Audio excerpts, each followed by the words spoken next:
Halo teman-teman semua, apa kabar? Semoga kalian selalu dalam kondisi sehat dan siap buat nonton keseruan hari ini ya. Selamat datang kembali di Zena TV, tempatnya kita mengupas habis alur cerita film-film paling keren, paling menegangkan, dan pastinya bikin nagih.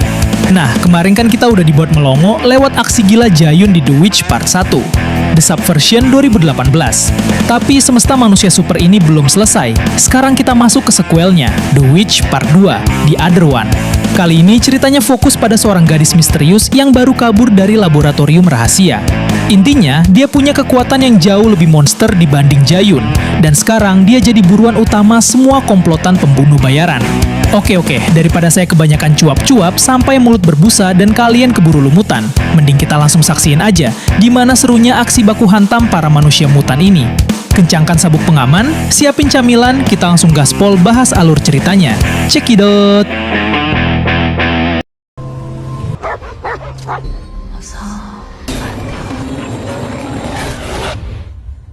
Cerita diawali dengan memperlihatkan kejadian beberapa tahun yang lalu, jauh sebelum Jayun lahir, di mana seorang wanita bernama Julie yang sedang dalam perjalanan wisata dengan rekan sebayanya. Dia saat ini tengah dalam kondisi mengandung akibat melakukan hubungan gelap. Dia meminta sahabat di sampingnya untuk merahasiakan masalah ini karena tidak ingin orang lain mengetahuinya. 야, 너 진짜 안 해. 진짜로 해.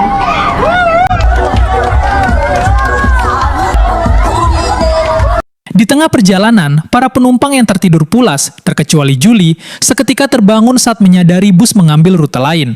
Mereka dibawa masuk melewati sebuah gerbang besar dan berhenti tepat di area sepi, di mana beberapa orang penumpang yang sepertinya sengaja melakukan hal ini seketika melemparkan gas berasap ke arah belakang.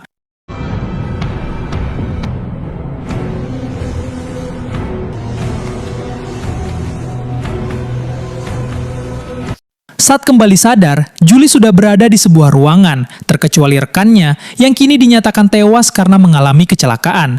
Di mana dalang atas semua kejadian ini rupanya adalah kembaran Dr. Beck yang ingin memanfaatkan kehamilan Julie untuk menjadikan calon anaknya memiliki saudari kembar yang entah apa tujuannya dia melakukan itu. 얘긴 동생이 생기게 돼요. 쌍둥이가 되는 거죠. 그리고 이 쌍둥이에겐 또 수많은 형제 자매들이 생길 거예요. Tak lama Dr. Beck juga datang ke sana, seketika bertanya apakah Julie lupa ingatan atau memang sedang berpura-pura tidak tahu. Sehingga dari pertanyaan yang dilontarkan oleh Dr. Beck saat ini, hal itu menjadi jawaban tersendiri jika Julie sebenarnya adalah hasil eksperimen mereka yang akan kembali dijadikan bahan percobaan untuk membuat lebih banyak senjata manusia dengan cara mengkloning DNA-nya. 넌 잘 모르겠지만 우린 너희 편이야. Kembali ke masa sekarang, kisah akan berfokus pada seorang remaja bernama Shin Si-ah yang berhasil selamat dari serangan sekelompok orang tak dikenal yang melakukan pembantaian di laboratorium. Dia yang memutuskan pergi dari sana lekas beranjak keluar tepat saat lingkungan sekitar diselimuti oleh salju. Namun beberapa meter berjalan, Shin Si-ah tiba-tiba merasakan sakit kepala luar biasa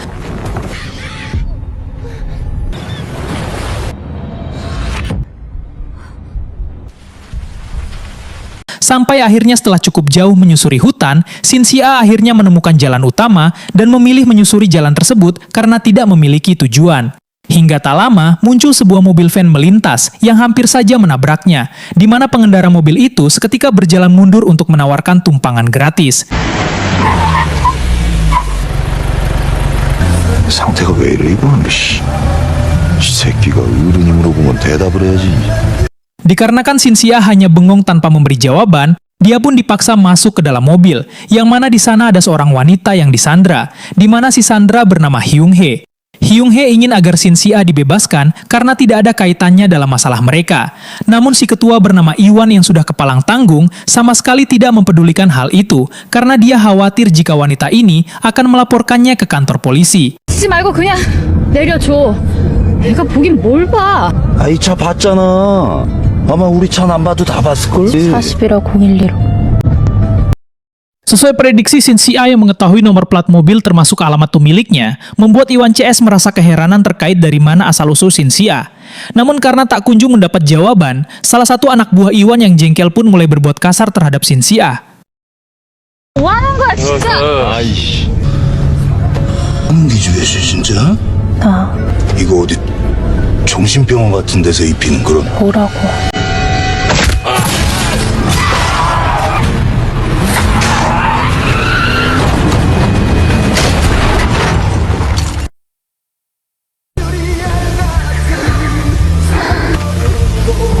Saat kembali sadar, Hyung Ho yang melihat Shin Si-ah akan menghabisi pria itu lekas menghentikannya karena dirasa terlalu berlebihan dan langsung menghubungi ambulan menggunakan ponsel pria tersebut agar dapat segera dilarikan ke rumah sakit. Sempat ingin melarikan diri, Hyung Ho yang merasa khawatir pada Shin Si-ah pun memilih untuk membawanya.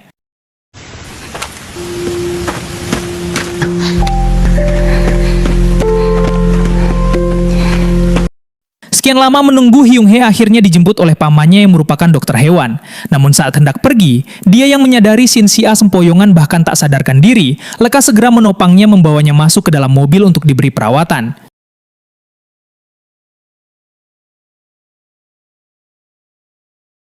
Sesampainya di ruang operasi, paman Hyung Hae selaku dokter hewan lekas melakukan penanganan pertama dengan mengeluarkan pecahan tajam dari tubuhnya Shin Si-ah. Dan setelah semuanya berhasil dikeluarkan, Shin Si-ah pun seketika sadar, disusul bekas luka yang sembuh dengan cepat, sehingga paman yang melakukan operasi dalam kondisi setengah mabok pun benar-benar terkejut saat menyadarinya.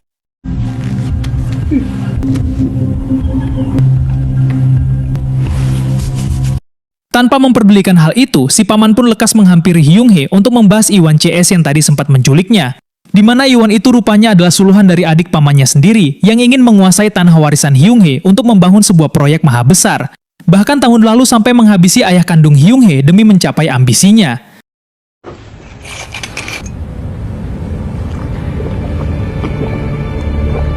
Di tempat lain, pertarungan hebat baru saja terjadi, di mana seorang wanita bernama Kapten Jo berhasil membantai beberapa orang yang merupakan hasil eksperimen, dan langsung menghubungi rekannya agar datang, termasuk memanggil tim pembersih untuk membereskan sisa kekacauan. Di mana rekannya yang bernama kita panggil saja dengan sebutan Si Jun pun sedikit komplain karena Kapten Jo tidak pernah melibatkannya dalam masalah seperti ini. Shut up and just go. Sesampainya di apartemen, Kapten Jo langsung membersihkan diri, termasuk mencabut peluru yang menancap pada tubuhnya. Hingga tak lama, efek samping dari eksperimen seketika muncul, yang ternyata dia sendiri juga merupakan hasil dari subjek percobaan. Kesal dengan hal itu, Kapten Jo pun lekas memukul tembok yang ada di hadapannya.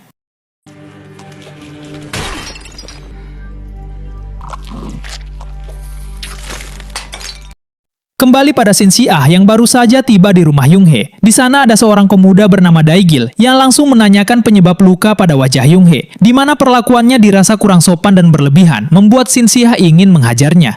Namun dihentikan Hyung Hae karena Dae-gil ini ternyata adalah adik kandungnya. 나 이 새끼야. 근데 얘 뭐야? 누나 아는 동생이야. 당분간 우리 집에 있을 거야. Melihat Shin Si-ah tidak makan, Hyung Hae menyarankan agar tidak canggung pun malah mendapat kritik dari Dae-gil yang menganggap masakannya tidak enak, sampai-sampai membuat Shin Si-ah tidak nafsu makan. Hyung Hae tak terima dengan hal itu, mereka berdua pada akhirnya bertengkar meninggalkan meja makan. Tanpa sadar jika Shin Si-ah yang sebenarnya kelaparan dengan cepat menghabiskan semua makanan yang tersedia. 아니야? 아 그냥 햇반 돌려 차라리 국도 그냥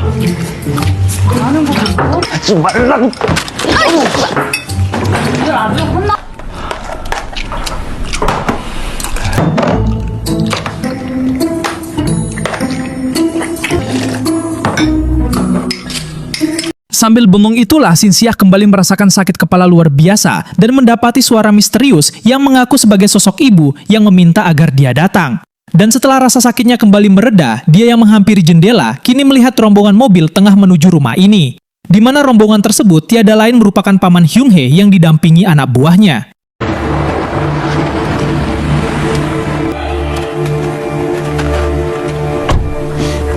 어이구 경이냐? Kedatangan orang-orang tersebut disambut Hyung Hae yang menodongkan senapan hanya ingin mempertahankan tanah warisan sang ayah. Di mana si paman bernama Yang Do sama sekali tidak merasa takut karena yakin jika keponakannya ini tidak akan berani menghabisi nyawa seseorang. Hingga tak lama, Dae-gil akhirnya datang berniat ingin membantu. 오지 마.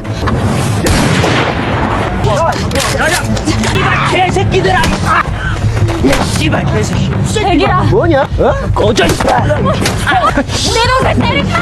Di tengah keputusannya itulah Yang Do menyarankan Hyung Hae agar menyerah dan segera menandatangani tanda tangan kontrak. Namun karena tetap menolak, kakak adik itu pun disiksa habis-habisan sampai akhirnya.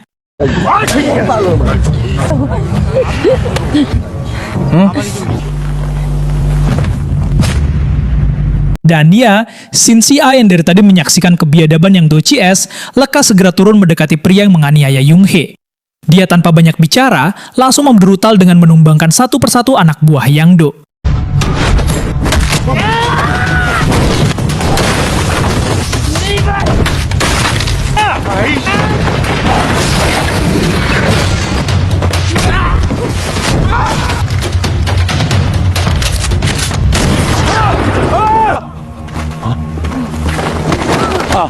Saat Yang Lu terpojok itulah, Yung Hee menghentikan Shin-sia karena merasa masih memiliki hati nurani.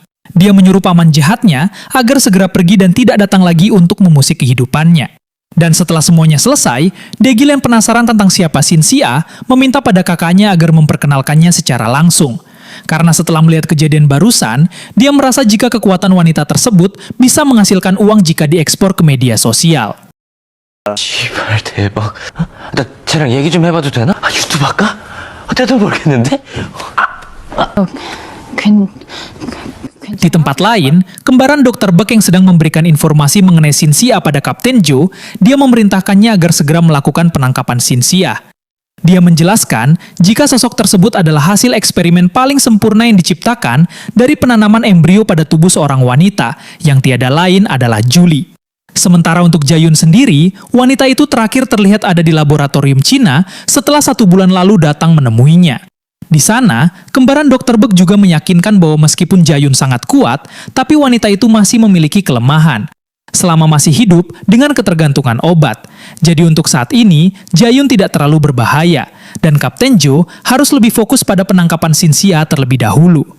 Sehingga untuk memudahkan proses pencarian, kembaran Dr. Buck lekas memberikan sebuah alat pendeteksi chip yang telah ditanamkan pada setiap tubuh hasil eksperimennya. 찾는 데 도움이 될 거야.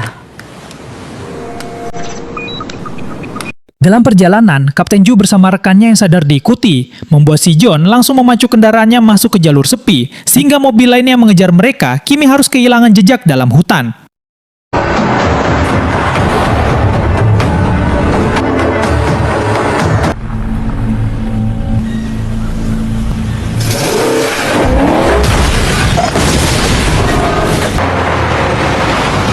Setelah itu, 2 orang pria akhirnya keluar dari mobil dan langsung dihampiri si John untuk bernegosiasi secara damai.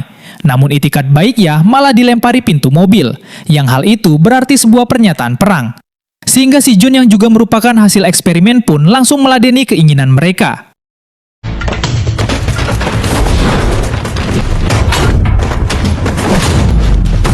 Dengan santainya, si Jun dapat dengan mudah mengalahkan kedua orang itu, sehingga Kapten Jo menyarankan mereka agar lebih baik pulang.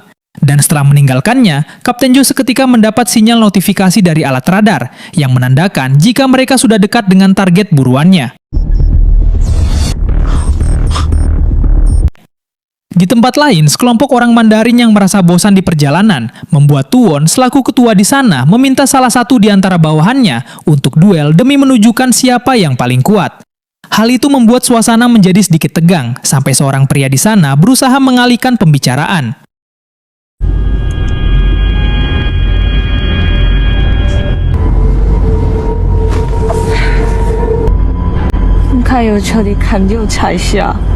Sementara itu, Daegil memperlihatkan sebuah video mukbang kepada Shin-sia. Karena mengetahui jika kakaknya hobi makan, dia memberinya saran agar membuat channel YouTube sendiri, karena hal itu bisa menghasilkan uang jika viral. Namun Shin-sia yang sama sekali tidak mengerti, hanya fokus pada makanan yang dilihatnya dalam video. 내 말 잘 듣고 있냐니까? 이건 또 뭐야? 아우 씨. 됐어.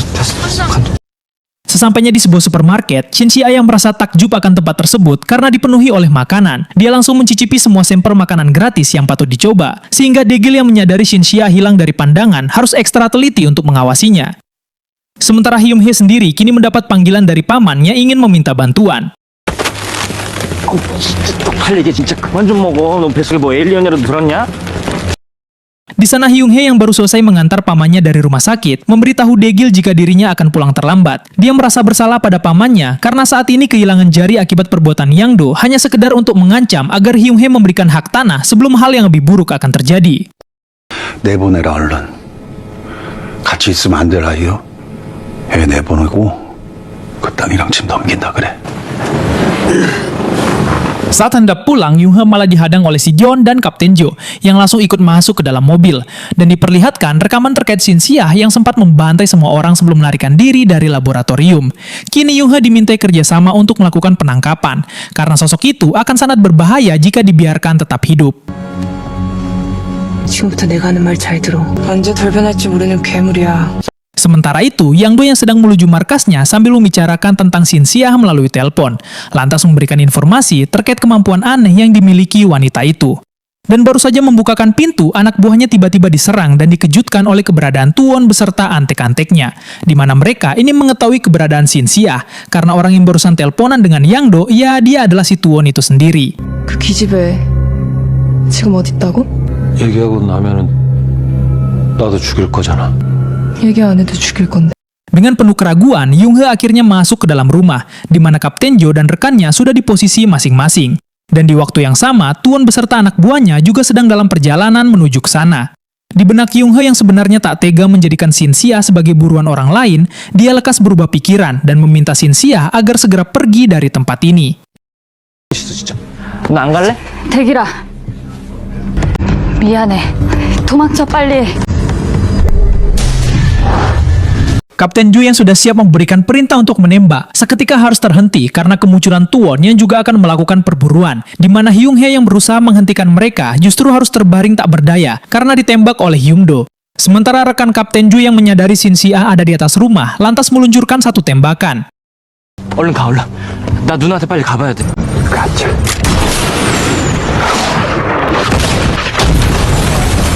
Salah satu anak buah Tuwon yang melihat lokasi keberadaan penembak itu lekas segera pergi menemuinya. Tanpa ragu, langsung memulai pertarungan antara hidup dan mati sampai akhirnya.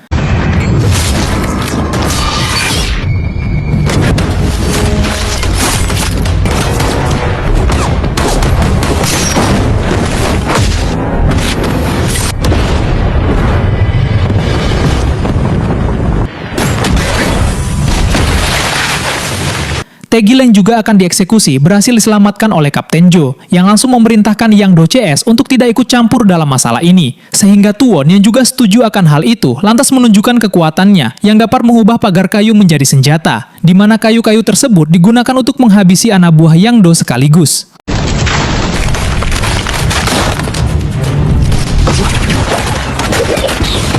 Setelah para cucungkuk dibantai habis, terjadilah pertarungan sengit di mana Kapten Jo dan Si Jeon cukup dibuat kesulitan untuk menembak tepat sasaran. Tapi meski begitu, mereka tetap berhasil menumbangkan satu anak buah Tuwon hingga dia modar saat itu juga.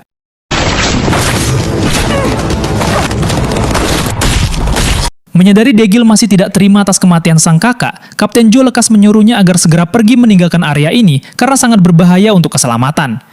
Melihat Yang Do masih hidup, Daegil yang ingin membalaskan dendam pun justru malah bernasib sama dengan sang kakak. Meski Kapten Jo sudah berusaha melindunginya dari belakang.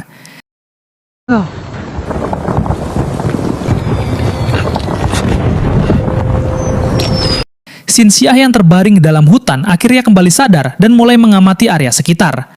Dia yang melihat kembang api menghiasi langit malam seketika teringat akan Hyung-hee dan adiknya selaku orang baik di kehidupannya saat ini. Namun tak lama, salah satu anak buah Tuwon seketika mendatanginya untuk menentang melakukan duel.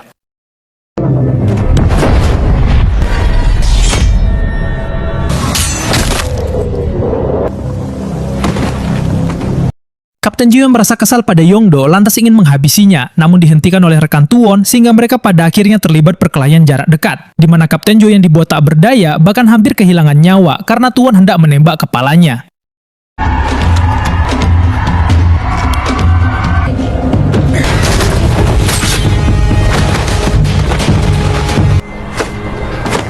Di waktu yang sama, Shin-sia datang ke sana dengan membawa jasad wanita yang sudah dieksekusi olehnya. Dan dia yang melihat Yoon-hee dan adiknya telah tewas, tentu tidak terima akan hal itu dan lekas menghampiri Yang Do untuk menghabisinya.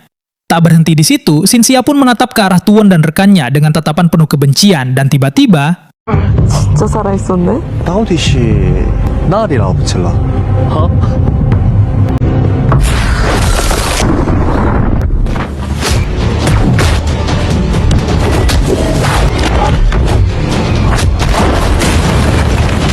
Di sana Xinxia kembali menghampiri Yang Do, tepat saat Tuan dan rekannya datang menyerang. Dia dapat dengan mudah menahan setiap serangan, bahkan dapat mengendalikan tubuh orang lain hingga mereka tak berdaya untuk menghadapinya.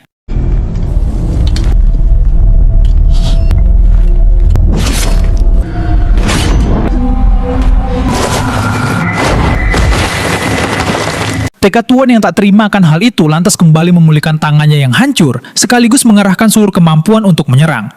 Namun tetap saja apa yang dilakukannya sama sekali tidak membuahkan hasil, karena mereka tidak sedikit pun dapat menyentuh tubuh Xinxia.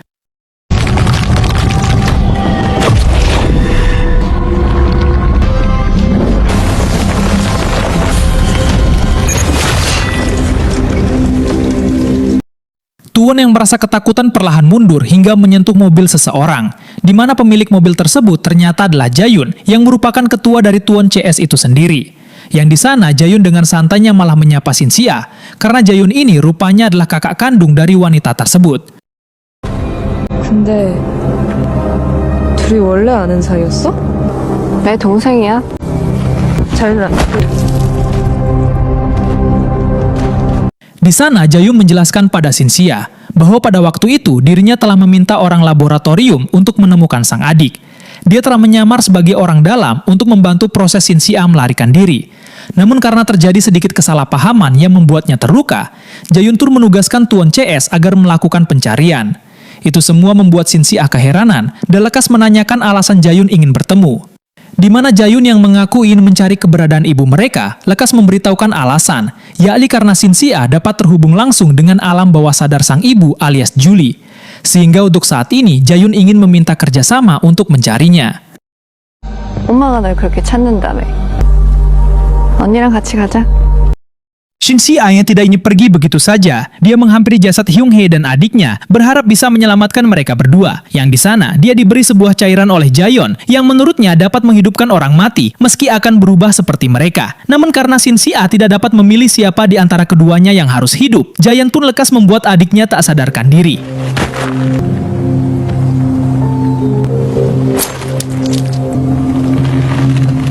Tak berselang lama, si John akhirnya kembali tersadar dan lekas membangunkan Kapten Jo yang juga masih hidup. Dan setelah melihat kekacauan yang terjadi, Kapten Jo yang merasa yakin jika saat ini situasi semakin darurat karena Xinxia masih hidup, lantas menghubungi kerabatnya untuk meminta bantuan, di mana orang itu rupanya sudah ada di sana dan mengaku tahu akan kemana tujuan dua saudari tersebut. 걱정하지 마.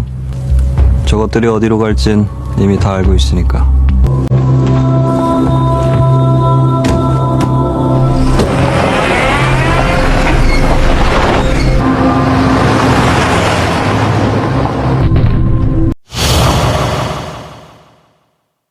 Nah, dari sepanjang aksi baku hantam tadi, ada satu pesan penting yang bisa kita ambil. Kekuatan besar tak akan berarti tanpa adanya kemanusiaan. Di film ini kita diajarkan bahwa sekuat atau sehebat apapun kita, esensi sejati manusia adalah saling melindungi, bukan saling menghancurkan. Oke, sekian dulu pembahasan dari saya pamit undur diri. Izin pamit dari layar kaca kalian. Tapi sebelum kalian beranjak, jangan lupa pencet tombol subscribe, klik sukai, kasih komentar gokil kalian, dan share video ini ke seluruh grup WA keluarga, sampai grup ronda kalian ya. Sampai jumpa di film seru berikutnya. Bye-bye.